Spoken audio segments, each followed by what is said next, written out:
굿모닝 인포믹스 함께하고 계십니다. 이제 한 주간 좀 정리해 보도록 하겠습니다. 이코노미스트 김한진 박사 나와 계십니다. 박사님 안녕하세요. 네, 안녕하세요. 네, 한 주간 고생 많으셨습니다. 아유, 네. 투자자분들이 고생 많으셨죠. 맞아요. 우리 투자자분들이 진짜 요즘에 뉴스가 자고 일어나면 엄청나게 쏟아진다. 뭐 이런 얘기 진짜 많이 하시는 것 같은데 어제 오늘 시장만 봐도 오른다고 진짜 흥분할 시장이 아니구나라는 걸 좀 느꼈어요. 저는 개인적으로. 어떠셨어요? 한 주간? 네, 뭐 끝난 게 아니다라는 말이 떠오를 정도로 좀 이게 한치 앞을 내다보지 못하는 앞으로도 상당한 우여곡절이 있을 듯한 그러한 지금 분위기입니다. 그렇죠. 네, 90일 이후에 그리고 중국에 대해서는 이제 125가 아니라 145다. 이제 이렇게 됐는데 이 중국 얘기, 관세 얘기 조금만 이제 뒷부분에서 하기로 하고 사실 시장에 그렇게까지 주목을 오늘 못 받았어요. 근데 이번 주 시작하기 전만 해도 아니면 초반만 해도 이번 주 CPI 발표된다. 이거 좀 중요하게 봐야 된다라고 하긴 했었거든요. 네, 근데 이게 이제 관세에 뭐 다 묻혀버리긴 했는데 그래도 우리 짚어봐야죠. 3월 CPI 소비자 물가지수 발표가 됐습니다. 어떻게 보셨어요? 뭐 투자자들이 원하는 대로 나왔죠. 네. 그 이상으로 나왔습니다. 상당히 안정되게 나왔고요.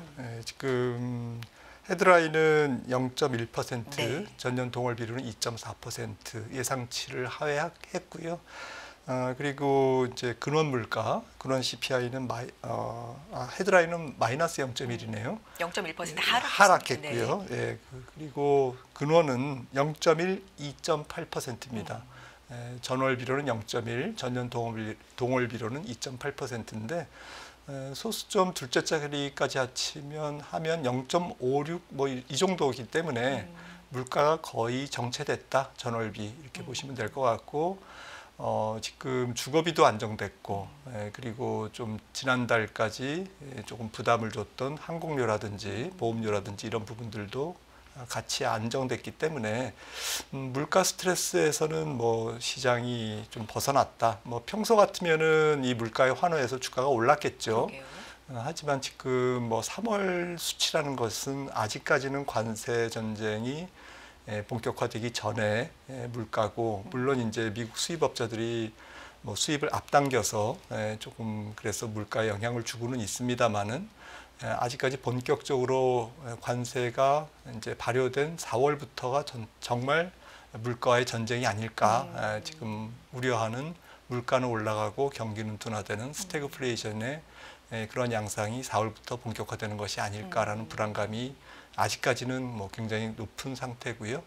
그래서 이러한 좋은 CPI가 묻혔죠, 시장에서. 네. 완전히 묻힌 것 같아요. 네. 온통 이제 관세 관련된 뉴스로 이번 주 내내 시장에 큰 영향을 미쳤는데 그래도 우리 CPI 뭐 흐름을 이제 봐야 되니까 조금만 더 짚어보면 5년 만에 가장 낮은 상승률이니까 정말 시장이 이제 물가가 좀 안정되기를 기다려왔으니까 이건 좀 호재 소식이라고도 볼 수 있는데 좀 세부적인 걸 살펴보면 에너지가 상당히 좀 안정됐다. 그런데 여행이나 숙박 같은 그 물가가 좀 크게 하락됐다. 요거는 다른 관점으로 살펴보면 소비가 좀 미리 위축되는 거 아닌가라는 분석도 일부에서는 추가적으로 좀 봄이 있더라고요. 그렇게 해석할 만한 상황이에요? 뭐 한 달 지표를 가지고 확언할 수는 없지만 최근에 이제 소프트 지표, 심리 지표들이 안 좋게 나왔기 때문에 미국 소비자들이 지갑을 닫는 게 아닌가라고 지금 추정할 수가 있는 거고요. 말씀 주셨듯이 지금 끈적끈적한 물가가 잡히고 있다는 것을 환호할 수 없는 이유는 뭐 이게 이제 경기 침체, 디플레이션을 반영하는 것이 아닌가라는 생각을 충분히 하게끔 만드는 지표였습니다. 그러니까 뭐 전체적으로 물가가 안정되는 것이 소비 둔화로 인한 것이다라면 그 다음에 닥칠 일은 이제 경기 침체인 거죠. 그래서 일단 뭐 3월 물가 지표만 봐서는 소비는 차분해지고 있다, 분명히. 그리고 그동안 물가 스트레스에서 시장의 관점은 경기 침체 쪽으로 옮겨가는 그런 변곡점이다라는 것은 분명한 것 같습니다. 물가가 안정되는 측면으로 좀 봐야 되는지 소비가 좀 약해지고 있는 측면으로 네. 봐야 되는지 이것도 약간은 좀 헷갈리는 부분이지만 어쨌든 관세가 본격적으로 반영되기 이전이기 때문에 오늘의 시장에 영향력이 좀 덜했다라는 건데 이걸 가지고 그러면 우리가 최근에 이제 연준 얘기를 할 때 연준이 이렇게도 저렇게도 못하는 좀 딜레마 상황이다라고 네. 얘기를 많이 하잖아요. 이 지표는 연준의 결정에 좀 어떤 뭐 도움이라든지 아니면 딜레마가 더 깊어졌다든지 어떤 영향이 좀 있을까요? 글쎄요, 시장의 네. 기대는 올해 연준이 뭐 최소 3번, 네. 뭐 많이는 4번까지 인하하는 것으로 지금 예상을 하고 있는데요.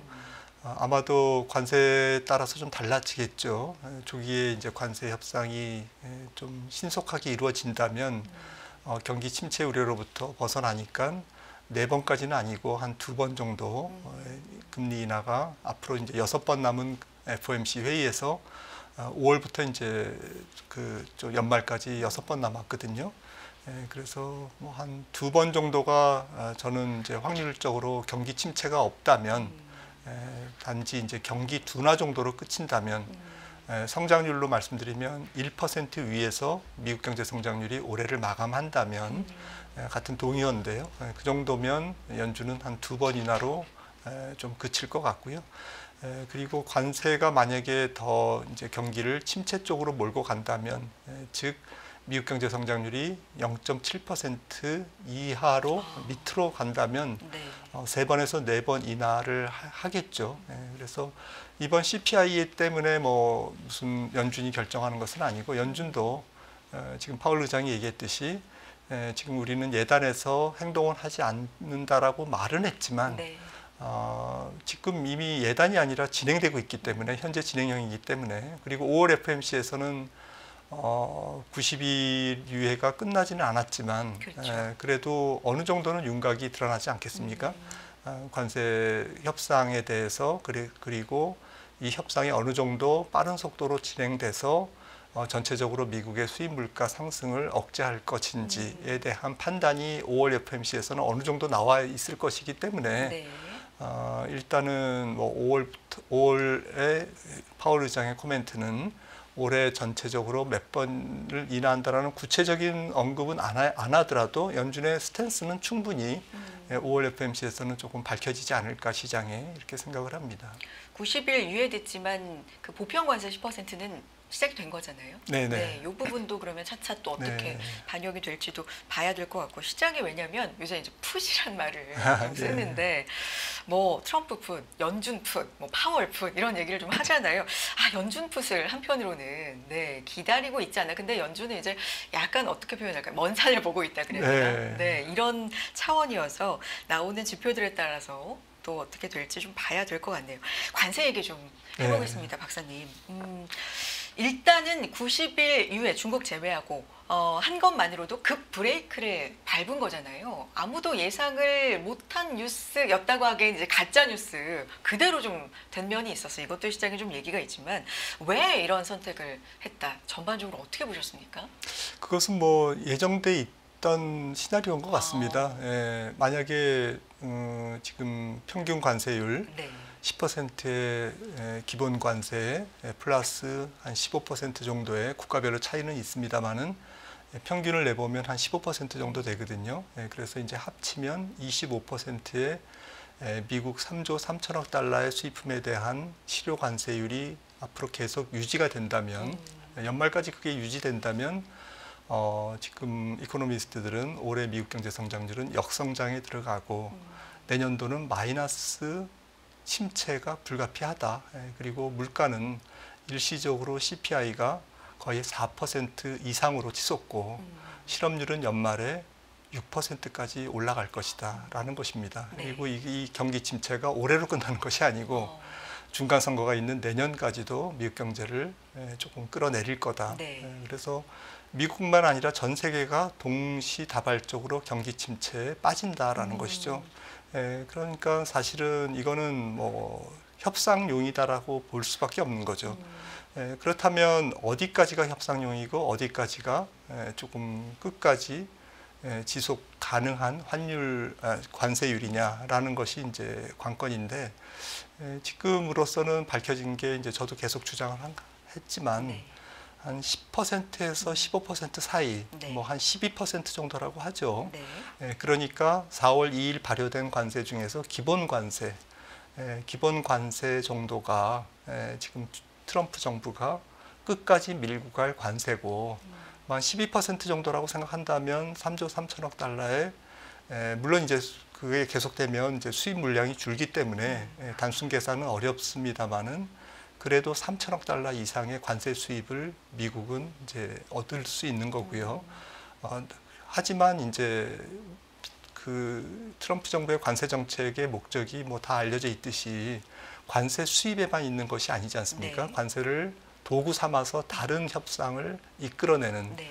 미국의 국익에 유리한 여러 가지 협상을, 특히 무역과 전혀 관계가 없는 것까지 이 관세로 종합 패키지로 협상을 하려고 하는 이제 그런 의도가 지금 많잖아요. 알려졌는데 이제 그거죠. 예를 들자면 뭐 지금 USTR 미국 무역대표부의 홈페이지에 올라가 있는 그러한 내용이, 이 관세는 무역을 균형되게 하는 게 목적이다라고 얘기했는데, 그러면 우리나라가 미국에 작년에 660억 달러의 흑자를 냈는데, 이 660억을 제로로 만들려면 어떻게 해야 될 거냐? 죽었다 깨어나도 못 만들죠. 못 만듭니다. 그러니까 그 못 만드는 부분만큼은 비관세, 무역과 관련이 없는 부분으로 너희들이 떼워라. 그것을 보상해줘라. 우리한테.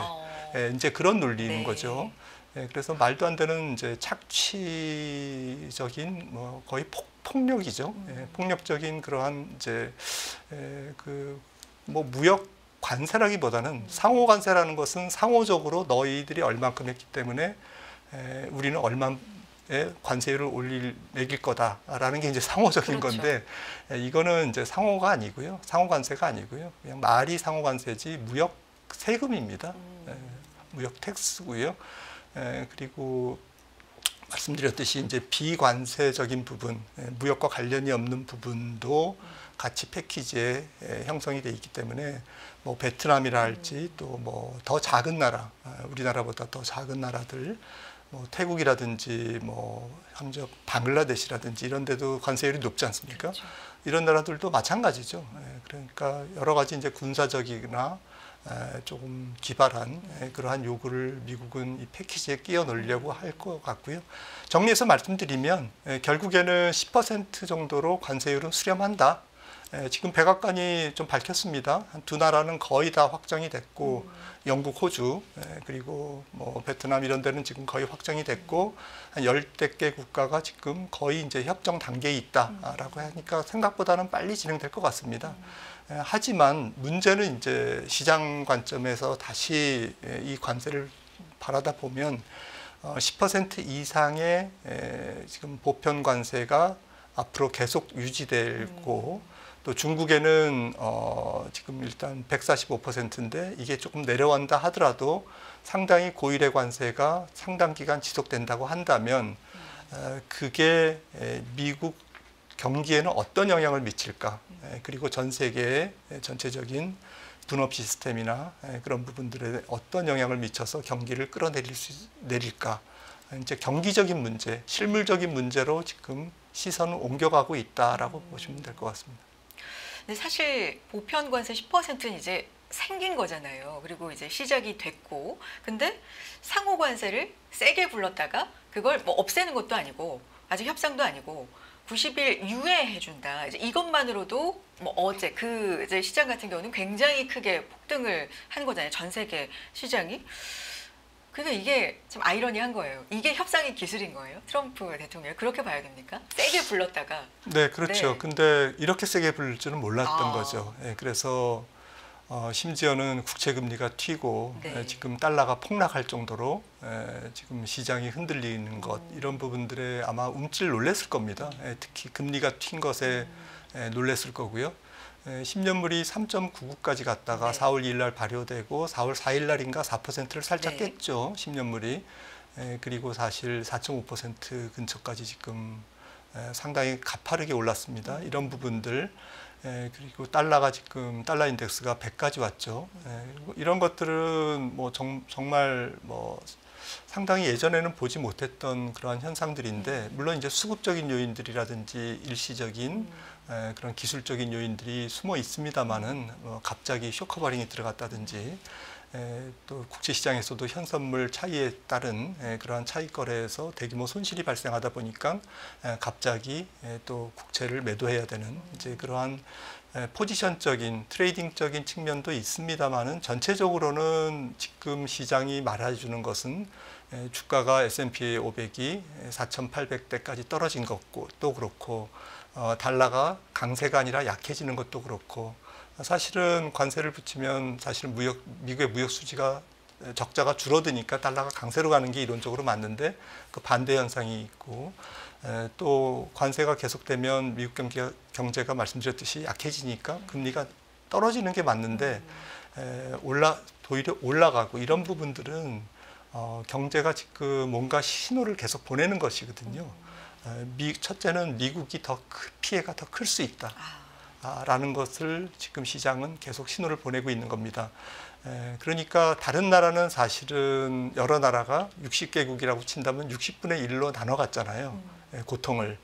물론 이제 60분의 1이 아니죠. 굉장히 큰 고통을 나눠갔지만, 그런데 미국은 오로지 단일 수입 국가잖아요. 네. 관세를 부과한 국가는 그 부분을 오롯이 다 받을 수밖에 없습니다.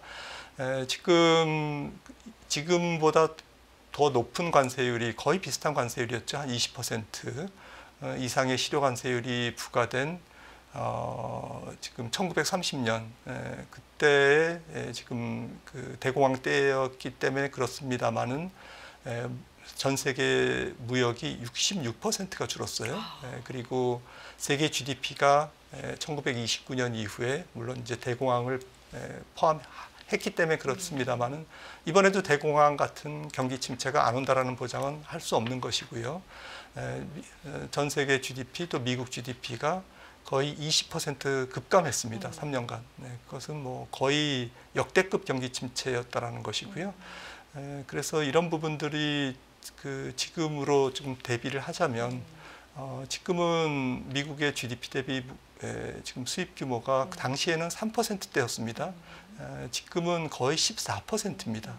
5배 정도 시장이 개방되어 있고요. 그다음에 미국의 대외 수출 비중도 그 당시에 비해서는 뭐 비교가 안 되죠. 사실 뭐 국제화가 다 됐기 때문에. 애플이 뭐 한 6개, 7개 국가의 부품을 중국에서 조립하고 그런 시대가 아니었지 않습니까? 1930년에는. 네. 지금은 미국 회사들이 해외 생산 비중이 굉장히 높고, 그래서 이러한 그 분업망이 촘촘하게 아주 조밀하게 지금 형성되어 있는 부분에서는 미국 기업들의 타격이 적지 않다라는 것이죠. 이제 이런 부분들이 지금 경제 지표가 또 주식시장이 말해주고 있는 것 같습니다. 네. 말씀해 주신 것처럼 박사님, 이제 애써서 주식 시장은 안 보고 있다고 반복적으로 얘기하면서도 채권 시장에 대해서는 계속 좀 얘기를 그래도 하거든요. 말씀해 주셨듯이 상호관세 발효가 일단 2회 전에 9일 우리 시각으로 오후 1시 그때 기해서 10년물 4.5까지 30년물 5까지 이렇게 튀어오르기로 한 데에 대해서 조금은 뭐 신경을 쓴 게 아닌가라는 생각이 들기도 하는데, 미국 국채 그 안전 자산으로서의 지위 자체가 흔들린다는 얘기도 있어요. 이것도 좀 신빙성이 있는 말입니까? 지금 당장 네. 흔들리지는 않겠지만 흔들림이 시작될 수는 있다라고 저는 생각을 합니다. 네. 그러니까 중장기적으로 아무도 모르지만 네. 이 관세 정책이 결국에는 뭐 전 세계를 더 블록화, 그리고 더 이제 상당히 독자 생존, 네. 그렇게 만들 가능성이 있고, 이게 거대한 전 세계의 자유무역 시스템, 분호 시스템을 완전히 송두리째 이제 완전히 변화시키는 그러한 출발점이라고 생각한다면, 환율 시장에서 사실 어떤 일이 일어날지는 아무도 모르지만, 분명한 거는 이제 미국의 리더십, 미국의 조금 안정감, 이런 것들은 많이 사라지지 않을까라고 생각을 하고 있고요. 블록하라는 것은 사실은 뭐 좋은 말이지만 사실은 무역하지 말자라는 거잖아요. 그렇죠. 그리고 각자가 자기가 생산해서 자기가 원시 시대로 돌아가자는 얘기이기 때문에 이런 부분에서는 달러가 더 필요하지 않을 수도 있는 것이죠.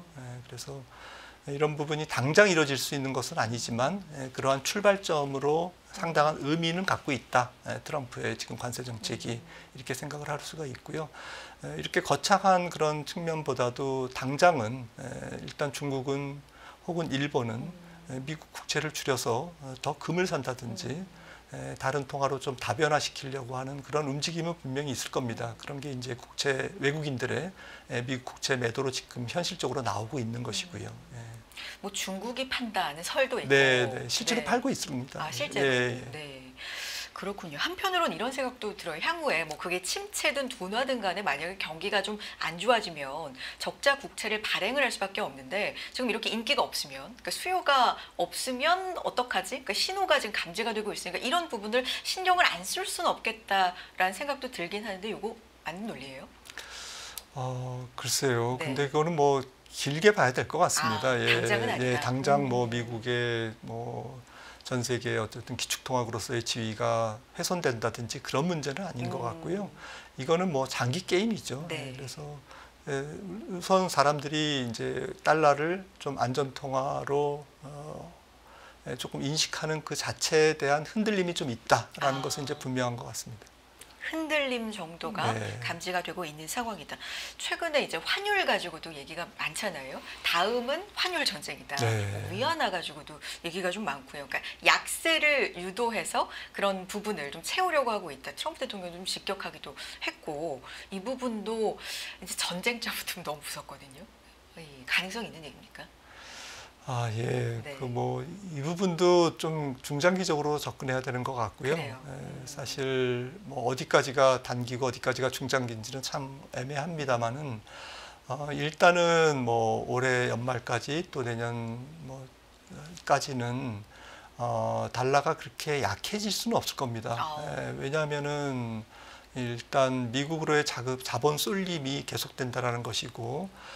또 앞서서는 이제 미국 경제가 상당히 피해를 입을 것이다라고 말씀드렸지만 이 관세 정책이 지속될수록 결국에는 피해를 많이 받는 국가는 미국의 수출 의존도가 높은 국가, GDP에서 미국에 대한 의존도가 높은 국가, 그리고 좀 작은 국가 이런 국가들이거든요.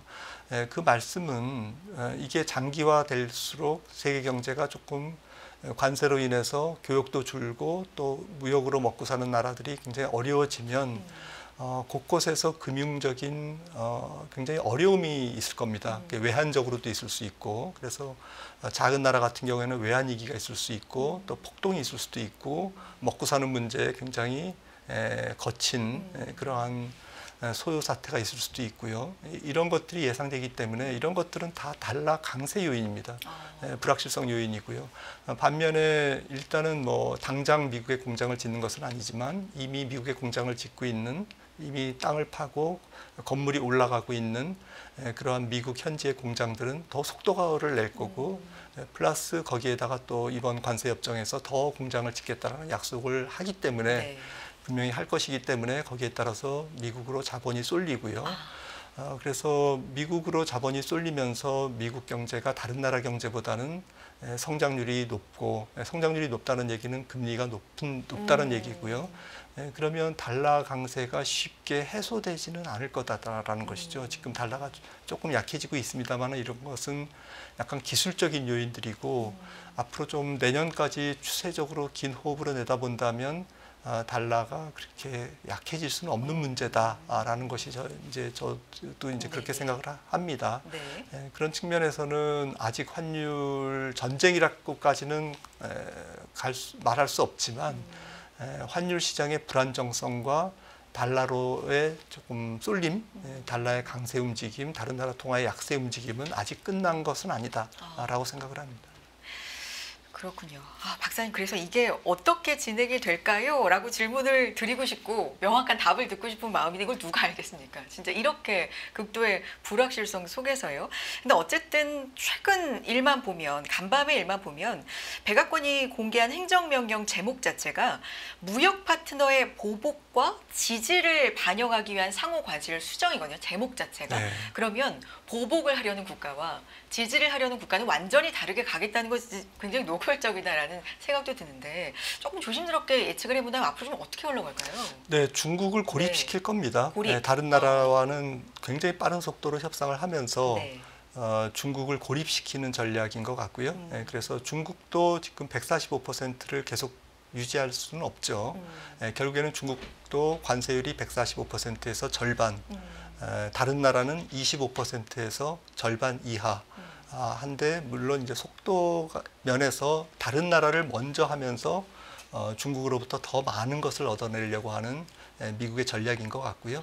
그래서 대중국 관세는 제일 마지막에 풀린다. 풀려도 다른 나라와 똑같이 10%, 20%가 아니고 10%대가 아니고 풀려도 60%다라는 것이고요. 그러한 부분들이 첫 번째는 이제 중국을 겨냥하는 중국의 패권 도전을 억제하는 미국의 전략이 여실히 드러날 것이다라는 것이고요.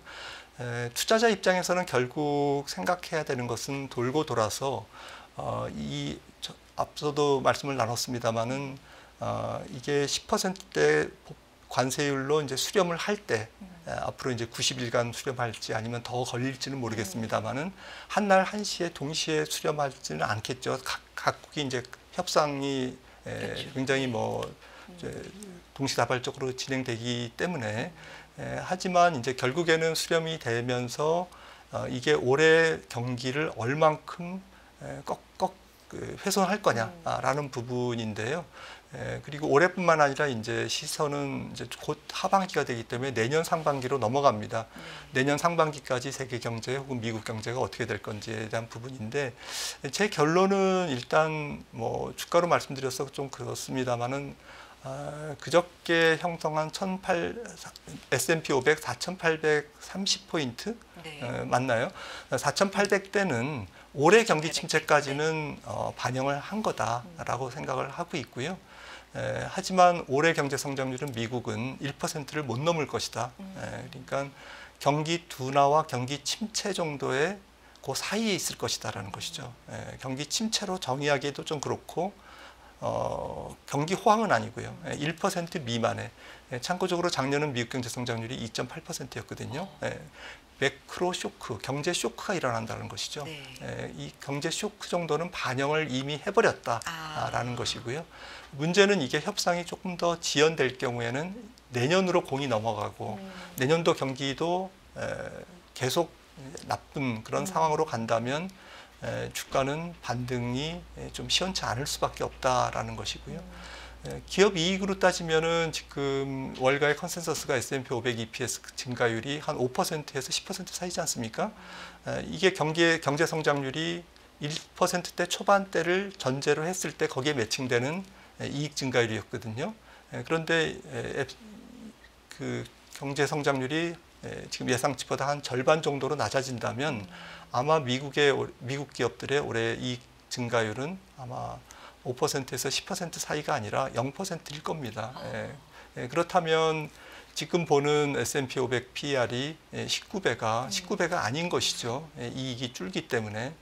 그래서 상승 여력은 제 생각에는 한 5,600에서 700 정도를 넘기는 어려울 것이다. 올해 연말까지. 결론적으로 관세로 인한 경기 충격, 거기에 따른 기업 이익 둔화까지도 우리가 내다본다면 주가는 S&P 500 기준으로 4,800에서 한 5,600 사이의 박스권이 아닐까 싶고요. 그 사이에 여러 가지 뉴스 이벤트, 트럼프의 입, 트위터가 아니죠. SNS 어쨌든 그쪽으로 트러스 소셜에 따라서 주가는 앞으로도 대단한 변동성을 보일 것이다라고 생각합니다. 벌써 힘드네요. 네, 이렇게 말씀해 주시니까 일주일도 상당히 좀 많은 투자자분들 길었다 말씀하시는데 우리한테 이제 90일 마찬가지로 주어졌잖아요. 네, 유예 기간 뭐 하루 지났으니까 89일인가요? 왜냐하면 원스톱 쇼핑 얘기하고 네. 네, 여러 가지 뭐 패키지로 처리한다 이렇게 얘기하니까 아 이거 진짜 똑똑하게 잘 해야 되는데라는 생각이 드는데 우리 어떻게 좀 협상을 하는 게 어떤 방향으로 좀 끌고 가는 게 좋을지도 좀 제언을 해주신다면요. 우리 협상은 뭐 결정된 것 같습니다. 그래요. 아마도 제 뇌피셜로는 앞서 말씀드렸듯이 660억 달러의 대미 흑자를 0으로 만들 수가 없기 때문에 패키지를 끼워 넣어야 되고 그 패키지는 뭐 배 만들어주는 거, 뭐 알래스카 개발, LNG, 네. 그 다음에 뭐 국방비, 뭐 여러 가지가 포함될 수밖에 없는 그런 상황인데 이거는 시장에 영향을 상당히 좀 중요한 함축적인 의미가 있습니다. 그러니까 코스피가 70%가 수출에 지금 그 목을 매고 있는데 이러한 수출 기업들, 대기업들은 다른 나라에 비해서는 조금 유리한 거 아닌가, 이 관세 정책으로. 그러니까 기업이 감당해야 될 관세를 패키지로 국가가 장기적으로 나눠서 갚는 그런 상황인 거죠. 그러니까 코스피 시장은 혹은 우리나라 수출 기업들은 다른 나라에 비해서는 특히 이제 중국에 비해서 좀 유리하고 그리고 다른 나라에 비해서도 우리나라가 국가 차원에서 여러 가지 패키지를 할 수밖에 없는 상황이기 때문에 어쩔 수 없는 상황이기 때문에 기업들에 미치는 그런 관세 폭탄의 위력은 상당히 줄어서 반영될 것이다라는 것이고 이런 부분들은 주가 측면에서 우리나라 주가가 상대적으로 좋을 수 있다. 다른 나라에 비해서. 그리고 당사국인 미국에 비해서도 상당히 강할 수 있다라는 것을 의미하는데 문제는 이러한 그 무역과 관련 없는 여러 가지 협상 패키지는 사실 국부 유출이지 않습니까?